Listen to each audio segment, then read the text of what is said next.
Esta semana en Cuadriga, Suiza vota, campanas de alarma en Europa. Un referéndum reñido. Los suizos votaron a favor de restringir la inmigración y de la reintroducción de las cuotas de empleo que benefician a los nacionales. ¿Es un signo de creciente xenofobia o una reacción ante el avance de la globalización? ¿Un triunfo de la democracia directa o una muestra de sus limitaciones? Bruselas ya anunció que revisará sus relaciones con Berna. ¿Esta decisión socavará los lazos entre Suiza y la Unión Europea? Conduce el programa Víctor Manuel Borquez. Hola, ¿qué tal? ¿Cómo están ustedes? Desde Berlín les doy una cordial bienvenida a esta nueva edición de Cuadriga.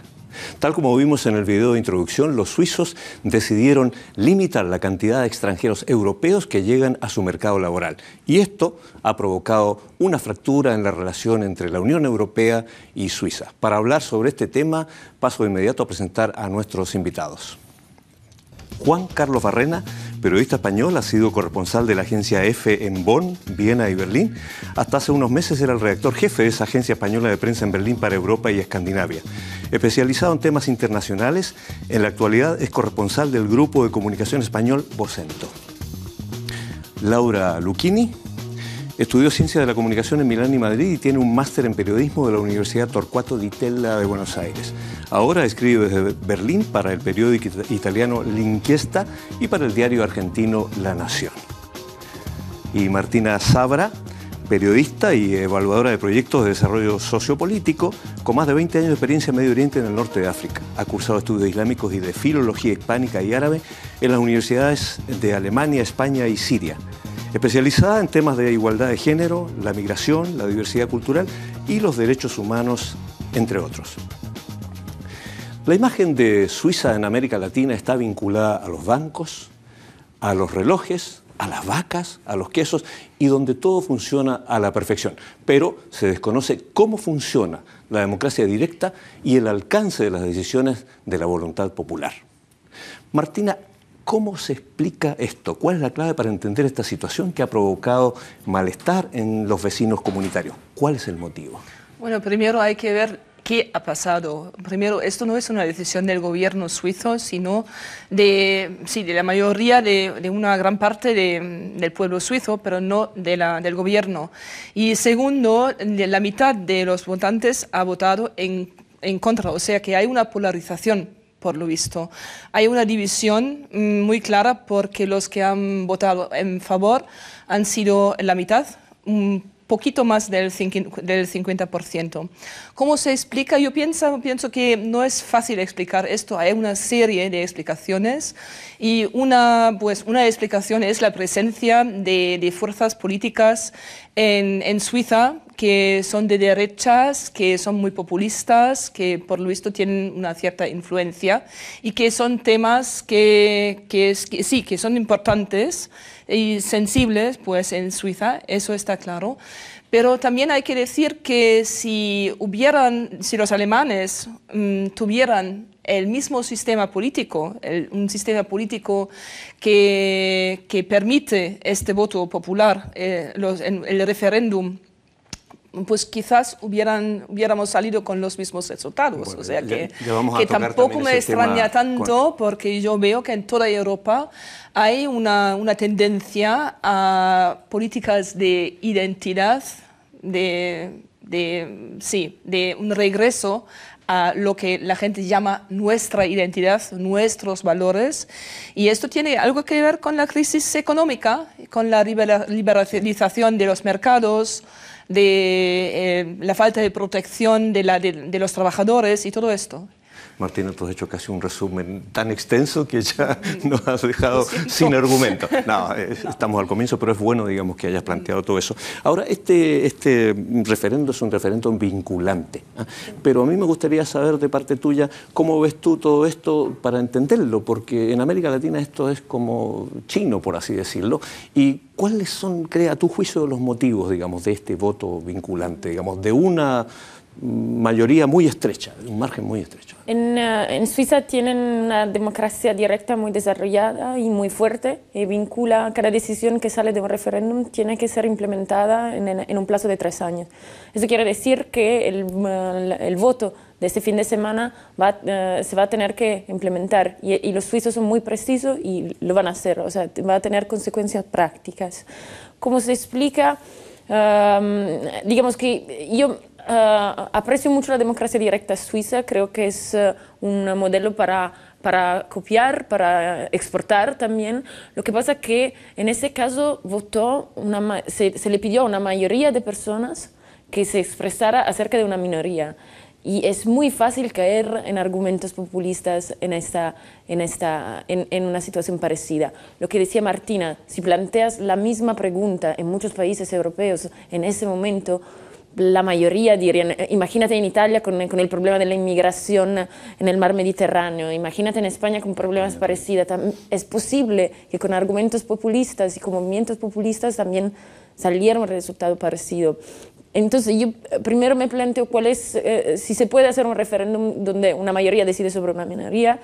Y segundo, es que verdaderamente los que votaron a favor de estas restricciones fueron, vale, los de Cantón Ticino, que tienen ese problema verdaderamente con Italia hace mucho tiempo, pero después, sobre todo, fueron los de zonas rurales que verdaderamente no padecen la consecuencia de la inmigración, mientras que en las ciudades votaron en contra. Eso quiere decir que es más miedo que un real problema. Sí. Tú mencionabas, Martina, antes que prácticamente este referéndum ha demostrado una vez más la fractura, la división que tiene ese país entre sectores rurales y sectores urbanos. Ahora, Juan Carlos, ¿tú compartes esta opinión de los motivos que han tenido para llevar a cabo, para votar en contra, digamos, de la inmigración masiva, teniendo en cuenta que hubo una participación del 56% de los votantes, por así decirlo, y un 50,3% se impuso ante un 49% y fracción, digamos? Bueno, yo creo que el argumento de peso siempre en estos casos es el que ha comentado ella, es una simple palabra, es el miedo. Es el miedo a lo extraño, es el miedo a perder la identidad, es el miedo a que acaban invadiendo, no tu territorio, pero sí tu identidad nacional. Es curioso, también lo comentaba ella, que precisamente en las zonas rurales, por ejemplo en Appenzeller, que es un cantón muy suizo y no hay casi extranjeros, es donde más ha votado la gente a favor de cambiar la ley y de restringir la entrada de extranjeros. Quizás lo importante o lo que más llama la atención es que la participación no ha sido tan elevada. O sea, solo ha participado poco más del 50%, y de ese 50% una mayoría ajustada ha sido la que ha impuesto su opinión. No refleja tampoco realmente la realidad del país. No creo que todos los suizos, si tomáramos el 100%, piensan de esa manera. Lo que sí es cierto es que el partido que ha movilizado este referéndum o esta consulta popular ha conseguido realmente arrastrar a las masas y convencer a los demás. Y ha logrado además que aquellos que piensan de otra manera no hayan acudido a las urnas, o sea, no han acudido a manifestarse y a pensar realmente o expresar realmente lo que piensan. Yo pienso que el miedo es muy importante. Sí. Pienso que el miedo es una cuestión muy importante, porque hay que ver que en Suiza hay un 23% de extranjeros, o sea que la tasa de inmigración y de inmigración es mucho más alta que en Alemania, por ejemplo. En Alemania tenemos un 9-10%, y también la mayoría son europeos, o sea que pues del sur de Europa, pero también de Italia, de muchos países, ¿no? Entonces, esta tasa es mucho más elevada en Suiza, pero al mismo tiempo Suiza tiene una tasa de paro mucho más baja. Por ejemplo, en Suiza pues el paro está a 3%. Sí, del 3%. Sí, que es casi nada, ¿no? O sea que se llama pleno empleo. Sí, y efectivamente, pues también el gobierno suizo en estas semanas pasadas ha hecho un esfuerzo muy grande para convencer a la gente y dar todos los argumentos que en realidad esta integración que han vivido desde hace muchos años ha sido muy favorable, o sea, económicamente muy positiva. Pero el miedo juega un gran papel, y también, pues sí, hay algunas zonas también muy conservadoras, porque Appenzell quizás no hay mucha migración, pero es una zona muy conservadora normalmente. Sí, muy suiza. Muy suiza, conocida, ha sido la última que ha introducido el derecho, el voto femenino, por ejemplo, en toda Europa, casi, ¿no? Hace algunos años. Entonces, hay también estas cosas que juegan en favor de estos partidos y de tales movilizaciones, pero yo pienso que en realidad realmente es miedo y política de miedo, o sea que jugar con el miedo, y esto es muy peligroso. Sí, pero también yo diría que tanto el gobierno, los empresarios, los sindicatos van a tener que hacerse una gran autocrítica, pese a que han hecho un gran esfuerzo por tratar de convencer a la población. Parece ser que el Partido Popular Suizo, cuyo líder se llama Christoph Blocher, ¿no?, llevó a cabo una hábil campaña, porque no solo contra la migración, sino que también tocó otros puntos como por ejemplo la escasez de vivienda, el problema de la protección medioambiental, y el tema, claro, el tema del bienestar. Los abusos con el sistema social, problemas en el sistema sanitario, porque hay demasiada gente. Tocó todos los temas sensibles para la población. La red de transportes que ya no aguanta la circulación de más personas, porque Suiza es un territorio pequeño y además tiene montañas, o sea que hay en grandes partes de Suiza que no se pueden habitar, ¿no? Y entonces verdaderamente hay un problema de espacio, pero no sé cuánto eso está amenazando la población en Suiza. Me parece un argumento ese también muy populista. Por ejemplo, porque el cantón que precisamente votó más a favor de la reducción del flujo es Cantón Ticino, donde tienen el problema con los trabajadores italianos, pero los trabajadores italianos que van a trabajar ahí no viven ahí, ¿no? Viven en Italia y viajan todos los días. Y verdaderamente en su caso no es un problema de espacio o de vivienda, es más un problema de que el miedo de que haya una reducción de salarios porque los italianos están dispuestos a trabajar por menos dinero. Sin embargo, los datos demuestran que desde 2002 hasta ahora los sueldos en Suiza han subido constantemente de un 0,6% anual. Quiero decir, eso es también miedo, no está justificado por los hechos.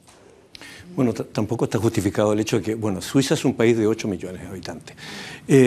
Tú mencionabas que hay un 23% de extranjeros, en su gran mayoría son alemanes, italianos, portugueses, austriacos también hay, y por otro lado es una economía prácticamente que depende de un 60% de la exportación, principalmente al bloque comunitario. Tú mencionabas también eso del miedo, pero ¿no es acaso una contradicción? ¿No es acaso un efecto boomerang? Porque en el fondo con esta decisión que se va a implementar en 3 años más o menos, afecta prácticamente a la economía. Pues se puede que sí, y efectivamente yo pienso que el gobierno suizo está ahora en una posición muy delicada y muy complicada, porque el gobierno suizo no estaba a favor de este referéndum ni estaba detrás, estaba plenamente en contra, o sea que no lo quería y no lo saluda, y está en una posición muy difícil porque tiene de un lado su interés y un interés muy claro de dejar las cosas con la Unión Europea como estaban y hasta desarrollarlas más, y al mismo tiempo hay un voto democrático que es, al fin y al cabo, es un voto democrático, y esto forma parte del sistema suizo. Y esto les pone en una situación ahora muy delicada, y yo pienso que es muy importante que la Unión Europea comprenda esto también y tenga en cuenta este hecho. O sea que necesita una ingeniería muy delicada ahora mismo, muy sutil, para solucionar este problema y evitar que el gobierno suizo se encuentre en una posición aún más desfavorable. O sea que es muy complicado. Sí, pero volvamos al tema de la inmigración. Esta inmigración es una migración bastante cualificada, porque la gran mayoría de los que están trabajando allí, que se calcula que son 1 millón en total, tienen títulos universitarios, es decir, son médicos, son abogados, son ingenieros fundamentalmente, es decir, la empresa suiza se ve favorecida con este aporte de mano de obra altamente cualificada. No, y si han ido a trabajar allí es porque hay demanda de ese tipo de trabajadores. En muchos casos son las propias empresas suizas las que van a buscarlos. Y si necesitan trabajadores extranjeros, ¿por qué no los encuentran en casa? Entonces, tiene muy poco sentido el meter este miedo que están metiendo ahora en estos momentos. El presidente de la patronal suiza, no recuerdo ahora su nombre, comentaba que llegan tiempos inseguros para Suiza, por el tema que comentaba. El 60% de la exportación suiza se dirige a la Unión Europea y el 80% de la importación que hace Suiza procede de la Unión Europea. Entonces, Suiza no está interesada, no solo el gobierno suizo, me imagino yo que los propios suizos no están interesados en que su relación con la Unión Europea cambie con respecto a lo que ha sido hasta ahora, porque los primeros perjudicados van a ser ellos. Sí, perdón. Tranquila. Es más, cabe destacar que para trabajar en Suiza hay que tener un contrato. Para vivir en Suiza hay que tener un contrato de trabajo. O sea que no es fácil, no es que todo el mundo pueda ir, todos los europeos puedan ir de hoy a mañana a trabajar en Suiza. Tienen que tener un contrato y ese contrato le da el permiso de quedarse. Entonces el mercado laboral ya regula bastante el acceso de extranjeros al país. Sí, pero había cosas, por ejemplo, yo me acuerdo muy bien porque yo tengo amigos alemanes que iban a trabajar antes del 2002, por ejemplo. Si estaban casados, por ejemplo, la esposa, si tenía trabajo y un contrato, el esposo podía venir con ella, pero no tenía derecho al trabajo. O sea, y estas cosas, y eso pues era muy difícil porque no te vas a vivir a un país, pues ellos te piden, ¿no? Te dicen, ven porque te necesitamos, pero no queremos que tu esposo venga. Y así era. Entonces, esto cambió después del 2002. O sea que el derecho a unificación familiar, etcétera, el derecho para esposos y miembros de la familia a trabajar, etcétera. O sea, facilitando un poco todos estos procesos. Todo esto está en cuestión ahora mismo y esto es un problema, sí. Bueno, me acabo de acordar de que en Suiza hubo también otro referéndum cuando se trató de incorporar a Suiza al área económica europea, ¿eh?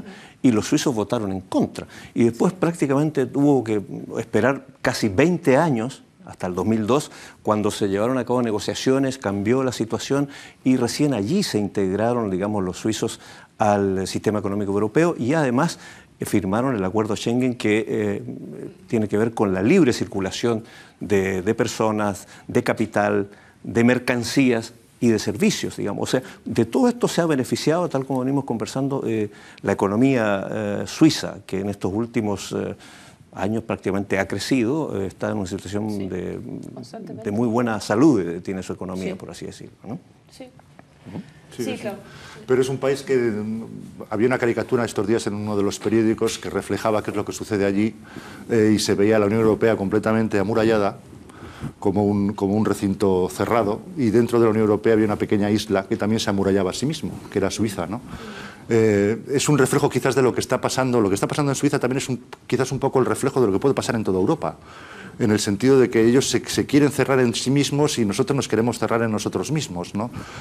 Con el problema de la inmigración, con el problema de la mano de obra y eso que hay países como Alemania que han acabado reconociendo que son un país de inmigración y que necesitan mano de obra externa para poder sobrevivir, porque con el problema que tienen con el cambio demográfico, el envejecimiento de la población y el problema que tienen de una baja natalidad, con el tiempo, por sus propias fuerzas, con sus propias personas, no van a poder mantener el país al nivel que se encuentra ahora.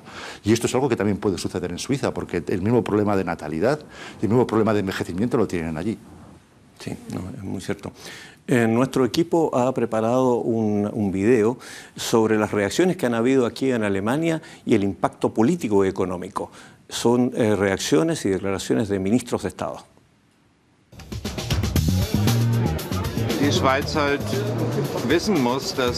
Suiza debe darse cuenta de que esta estrategia de privilegios con la Unión Europea no funciona a largo plazo. Queremos unas relaciones bilaterales justas. Eso significa estar dispuesto a aceptar tanto las ventajas como los inconvenientes. Es una decisión difícil para Europa y creo que Suiza no se hace ningún favor a sí misma, pero no sería prudente estigmatizar a los suizos. Yo creo que estas opiniones no solo se dan en Suiza. Naturalmente existe cierta predisposición. Hay ciertos miedos en un mundo cada vez más globalizado que los populistas explotan en su interés.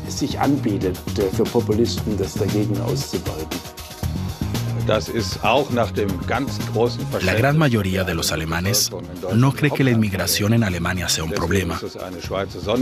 Creo que esta situación atañe solo a Suiza y no debemos pensar que se vaya a contagiar a Alemania.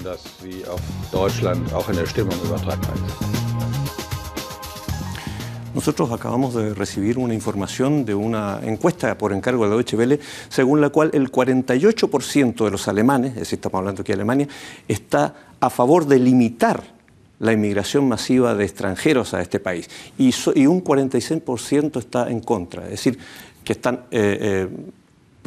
48% quieren limitar el ingreso a la inmigración masiva y un 46% está en contra. Es decir, no es tan así como mencionaba el ministro del Interior, que decía que este modelo suizo no haría escuela aquí en Alemania. Hay que mirar muy bien cómo la cuestión, pues cómo han preguntado y qué exactamente han preguntado, porque esto es un poco fuera de la realidad, porque la inmigración ya está altamente limitada en Alemania. O sea que la migración, por ejemplo, el derecho al asilo, tenemos el derecho, por ejemplo, al asilo y hay muy pocos que aceptamos. Sobre todo los sirios, por ejemplo, pues han anunciado aceptar unos 10.000, pero hasta ahora han venido muy pocos relativamente. Y en general tenemos unas regulaciones muy claras en cuanto a la inmigración. Pues hablamos de la inmigración europea o hablamos de inmigración en general. Si es europea, sí, muchos alemanes tienen miedo de la migración, sobre todo de Rumania y de Bulgaria, pero hasta esa migración también, hasta ahora mismo, está, ¿cómo se dice?, reglamentada. Y tampoco hay una libertad absoluta para la gente de Rumania y de Bulgaria. No pueden venir todos y bajo todas las condiciones, o sea que estas preguntas y estas encuestas son a veces un poco demagógicas y hay que tener mucho cuidado con ellas. Sí. De todas formas, si esa encuesta tiene un cierto grado de validez, está reflejando el mismo caso suizo. O sea, es que es un resultado muy similar al que ha habido en Suiza. Aquí, si hubiese un referéndum, la gente votaría prácticamente igual. Eso decía al principio. Sí. ¿Y cómo evaluarías tú cuál sería la situación en España? En España la situación en este momento, con la crisis que tenemos, España a principios de los años 2000, cuando el país estaba boyante, recibió millones de trabajadores extranjeros, muchos procedentes de Latinoamérica, de países como Ecuador o como Colombia. Marruecos también. Marruecos, naturalmente, el Magreb, ¿no? Muchos también del este de Europa, también muchos búlgaros y rumanos, por ejemplo, ¿no? Naturalmente ahora con la crisis y con la pérdida de empleo y con un índice de desempleo que supera el 25%, la situación ha cambiado radicalmente. Ahora son los emigrantes que vinieron a España a trabajar, en muchos casos han retornado a sus países de origen, y son los españoles los que migran al extranjero, a países comunitarios, buscando empleo. La mayoría de ellos gente muy bien cualificada, con estudios universitarios, con estudios técnicos, pero también es una migración que se está produciendo incluso en Latinoamérica. El otro día leía y me sorprendía que a Ecuador no solamente retornan los ecuatorianos, sino que van también muchos españoles a trabajar. Españoles cualificados, con profesiones técnicas que son demandadas allí. Entonces la situación allí es, si quieres, no es la de países bollantes como Suiza o como Alemania, es un poco distinta. Y luego a nivel político, en España no hay formaciones populistas como las que hay en el norte de Europa, como las que hay aquí en Alemania o con esta alternativa para Alemania, o lo que hay en Suiza que ha ganado el referéndum, o lo que hay incluso en países escandinavos. Ese tipo de partidos políticos, curiosamente, no se han impuesto en España, ni tampoco en Portugal, ni yo creo que tampoco en Italia, ¿no? No sé cómo es la situación en Italia, Laura, a propósito de movimientos populistas. Bueno, sí, hay dos. Hay la Liga Norte que está pero en su peor momento. Sin embargo, con su nuevo líder está apelando justamente a tintes muy fuertes, ¿no? Y entonces cuando hubo resultado del referéndum en Suiza, él dijo, esto es maravilloso para Europa, para nosotros, porque Europa se tiene que acostumbrar a que habrá más referéndum así. Y este es precisamente lo que los líderes europeos temen, tienen miedo. Vimos las declaraciones. Es obvio que el ministro de Interior saque una declaración así porque quiere calmar la situación. Hemos estado viendo desde el principio del año reivindicaciones de este tipo en países como Inglaterra y Alemania y Francia, de reglamentar, de controlar el flujo de inmigrantes. Bueno, la pregunta se ha dado en Suiza, la población se ha expresado de una manera no contundente, pero se ha expresado en una dirección. Europa tiene miedo que este tipo de referéndum se pueda repetir en otro país, esta vez europeo, porque Suiza sigue siendo aparte, y que tenga lugar un efecto de contagio. El referéndum en Suiza obliga a Europa a reflexionar sobre sí misma y también al hecho de que siempre se ha presentado como algo que no se puede cambiar, modificar, que tiene que ir más adelante. En una situación de crisis se están poniendo en discusión sus bases. Y yo creo que será un momento constructivo, pero es también un momento muy delicado. Yo creo que también hay otro tipo de miedo, y es el de los políticos europeos a las elecciones europeas que se plantean en muy pocos meses, ¿no? Y ahora es el miedo de los políticos a que en esas elecciones europeas precisamente acaban imponiéndose ese tipo de partidos.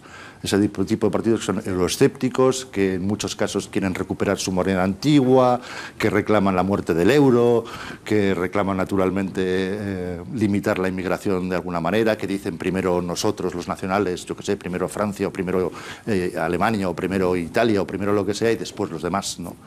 Ese es el miedo que tienen los políticos europeos en este momento. Mencionar en Italia que dijimos la Liga Norte, que es populista y anti-inmigración, ahora está en un momento más bajo, pero de movimiento euroescéptico hay el movimiento 5 Estrellas que tiene el 25% en el Parlamento, y ellos van a hacer una campaña, ya subieron los tonos más agresivos para hacer una campaña para las europeas en contra de Europa.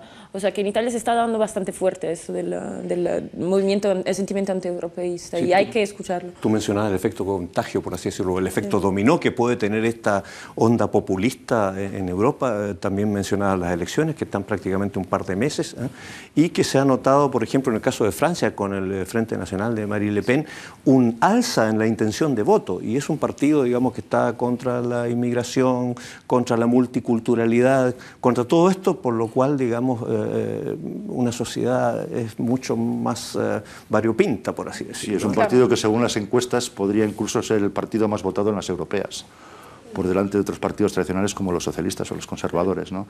Y es una amenaza que existe en Francia y que me imagino yo que al presidente Hollande le tiene bastante preocupado, ¿no?, en este momento. Pero es algo que puede suceder también en Holanda y es algo que puede pasar, como has dicho, en Italia. Y, este movimiento causa, yo creo que incluso pánico a políticos de partidos tradicionales europeos como son los socialistas o son los conservadores, que son las dos grandes fuerzas políticas en el Parlamento Europeo, ¿no?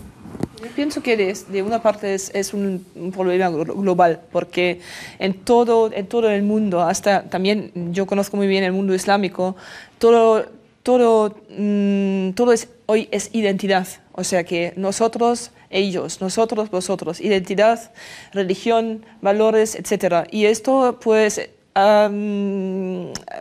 ahora es un fenómeno realmente global, pero al mismo tiempo también estamos ante las consecuencias de la falta de una Europa social. O sea que Europa desde el principio, desde la Unión Europea, nunca ha hecho suficientemente atención a la Europa social. Siempre ha sido la Europa económica y la Europa de las libertades ciudadanas. Y eso está muy bien. A mí me encanta poder pues, ir desde Alemania hasta Portugal sin cruzar ni una frontera con pasaporte. O sea que sin pasaporte voy a todos sitios. Eso está muy bien. Y también está muy bien que haya mucho intercambio económico, etc. Lo que pasa es que no tenemos la misma protección. Y no hay fuerzas que quieren que tengamos la misma protección social. O sea que una política social unificada y una visión para una política social que incluye también los países del sur, por ejemplo, nos falta todavía. Y todavía no está, y no hay muchas fuerzas políticas que no la desean, y económicas también. Y yo pienso que la gente se está dando cuenta de esto. Lo que pasa es que lo exprimen en términos culturales, en términos como valores, identidad, etcétera, porque no tienen las capacidades para hacer frente a esa falta de política social. Sí. Y este quizás es un problema de comunicación.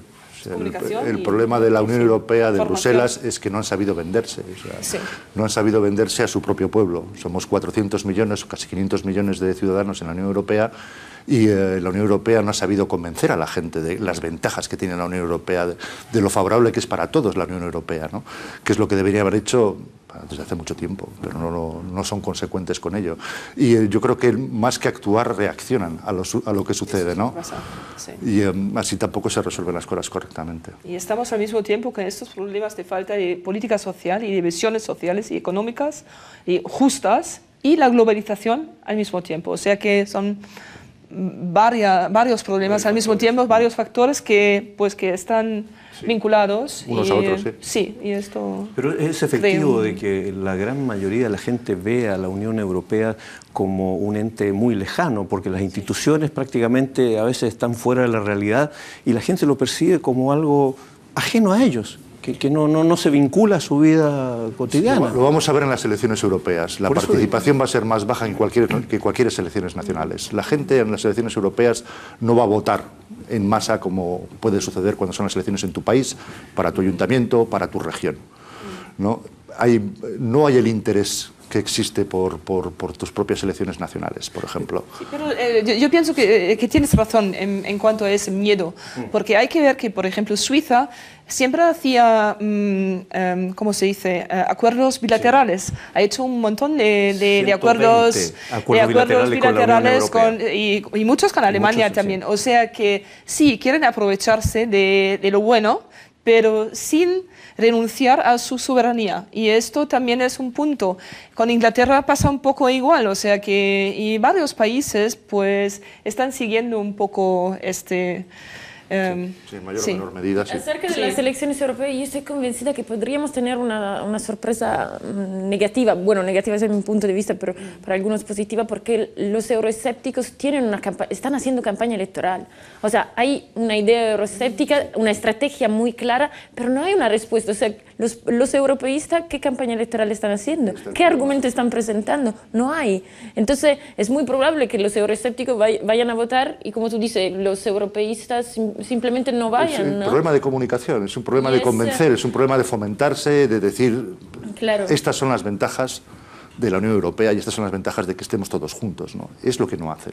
Pero no es solamente comunicación, también es política y también es realidad económica, porque hay muchas franjas de la sociedad que no realmente han aprovechado tanto de la Unión Europea. O sea que hay mucha gente que está compitiendo, o sea que vete a Volkswagen, por ejemplo, vas a encontrar a mucha gente que trabaja por un sueldo y luego una parte de los trabajadores que trabajan para mucho menos, porque no son trabajadores que trabajan... Sí, son empresas subsidiarias. Subsidiarias, pero están en el mismo... Y todo esto pues ha venido y se ha establecido con la Unión Europea y la gente pues hace este vínculo, entonces ellos dicen que ¿a qué me sirve toda esta libertad si al fin del día no tengo posibilidades, no tengo el sueldo para permitirme un viaje hasta España o lo que sea? Y a ellos no les interesa. Y esto es la clase médica que está amenazada por esto, porque cada vez es más agudo. Sí.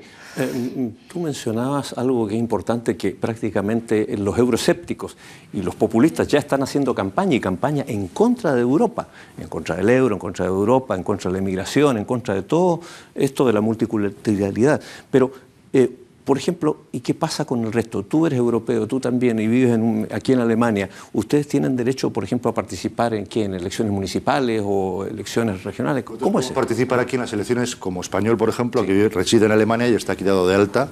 Yo puedo participar en las elecciones municipales alemanas. Cuando hay elecciones en Berlín no puedo votar al Senado, pero sí puedo votar a mi distrito, en las elecciones de mi distrito, ¿no? Y luego puedo participar naturalmente en las elecciones europeas, aunque ahí tengo que elegir en qué país quiero votar. Solo puedo votar una vez y tengo que elegir si voto en Alemania o si voto en España. Lo normal es que las autoridades alemanas me envíen una carta y me pregunten dónde desea usted votar y yo les comunique en qué país quiero votar. Como europeo, yo me siento bastante europeo concienciado, pienso votar en Alemania. O sea, pienso renunciar a mi voto en España, donde no resido, para votar en Alemania, que es donde vivo y donde van a salir los representantes, la gente que realmente me va a representar en Europa. Tu situación me imagino que es similar a la de Juan Carlos, ¿no? Sí, tengo que admitir que todavía no me lo había planteado y no sé si voy a encontrar la respuesta en ese momento, porque también me anima un poco la voluntad de votar en mi país, ¿no? en Italia, y de expresar, para sumarme a la parte política que me representa en mi país, y también a nivel de encuesta para sumarme a los italianos que votan a favor de Europa. Pero todavía no me lo he planteado, no sé si voy a votar en Alemania o en Europa.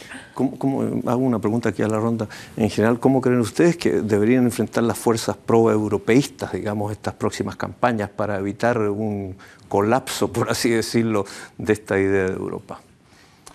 Bueno, yo creo que tienen que desmitificar a los populistas. Los populistas han conseguido alzarse, sobre todo con el miedo, del que hemos hablado tanto en este programa, y lo que tienen que hacer es quitar el miedo a la población, naturalmente, y, por supuesto, defender las ventajas que tiene la Unión Europea y defender las ventajas que tiene estar todos juntos. Es un problema de campaña, es un problema de convencer a la gente, ¿no? Pero lo que tienes que hacer de todos modos es restarles argumentos a quienes están en contra de ello. Sí, pero yo pienso que también hay que tomar muy en serio las ansiedades de esta gente, porque hay una parte, sí, que es cultural, que es populismo, que es demagogia, etcétera, pero también hay una parte pues justificada, y estos no son solamente miedos, sino son realidades. Hay gente que vive en la miseria y hay mucha gente que tiene miedo de la miseria. O sea que hay hoy gente en Alemania que que necesita dos trabajos. Esto salió la semana pasada, y en mi generación, yo tengo más de 50, cuando yo era más joven, esto no era el caso. La gente trabajaba un puesto y tenía un sueldo, y cuando tenía un puesto y un sueldo y cuando la gente hacía su trabajo bien, no había ningún peligro de ser despedido al día siguiente. Hoy no sabes cuándo te van a despedir. O sea que ya no hay contratos a largo plazo, hay contratos a muy corto plazo. Hay cada vez más trabajos que son inseguros, o sea que precarios, trabajos que sin contratos fijos, con contratos a muy corto plazo. O sea que hay una falta de seguridad enorme, y todo esto viene con la Unión Europea. Y la Unión Europea en ese momento no ofrece ninguna alternativa a esto. Lo único que ofrece la Unión Europea es un euro que ya no permite, por ejemplo, que una economía nacional corrija un problema que esté vinculado, por ejemplo, a la moneda. Antes, pues en tiempos de crisis, por ejemplo, sin el euro, era mucho más fácil de trabajar, por ejemplo, utilizar la diferencia de monedas, etc. Y estos son argumentos, pues quizás que no son tan válidos, pero la gente los escucha y en parte también son válidos. O sea que para mucha gente la Unión Europea no tiene tantas ventajas en cuanto a su vida cotidiana. Bueno, yo en ese caso, por ejemplo, si fuese o si quisiera ser provocador, te diría, bueno, mira, esos son los argumentos que manejaron los euroescépticos o los populistas en Suiza, ¿no?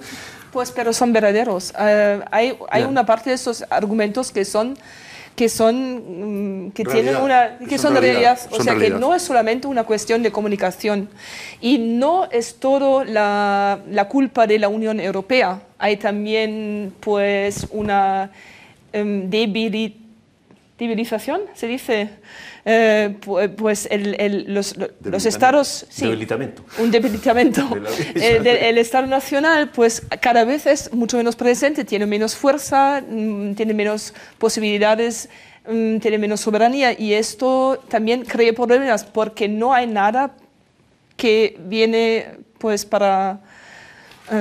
Bueno, sí, lo que comentabas antes de la crisis y de las monedas, es que una crisis como la actual, si los países hubiesen conservado sus monedas, no habría afectado de tal manera tan radical a países como Italia, España, Grecia o Portugal. Simplemente se habría devaluado la moneda, la peseta que teníamos antes habría perdido valor frente al marco, por ejemplo, ¿no? Y la gente no habría perdido su trabajo. Seguiría ganando en pesetas, pero sus salidas al extranjero serían muchísimo más caras, por ejemplo, o comprar un Mercedes, o comprar un BMW, o comprar un Volkswagen. Sí, eso es, ¿no? sí, eso digo. Y Europa en este momento está hablando de mecanismos para rescatar los bancos y ese es el tema que está ocupando la gestión en Europa y eso cómo va a poder ser usado, aunque pueda ser muy positivo, pero cómo va a poder ser usado para hacer campaña electoral a favor de Europa. Es algo que a la gente primero le cae muy mal porque que haya un mecanismo común para rescatar un banco cuando la gente no tiene trabajo, no le cae bien a nadie, y segundo, es algo muy lejano de la vida de todos los días de los ciudadanos europeos. O sea, lo que ese referéndum en Suiza fue achicando es la distancia entre poder y sentir de la gente, y la gente se expresó de esta manera.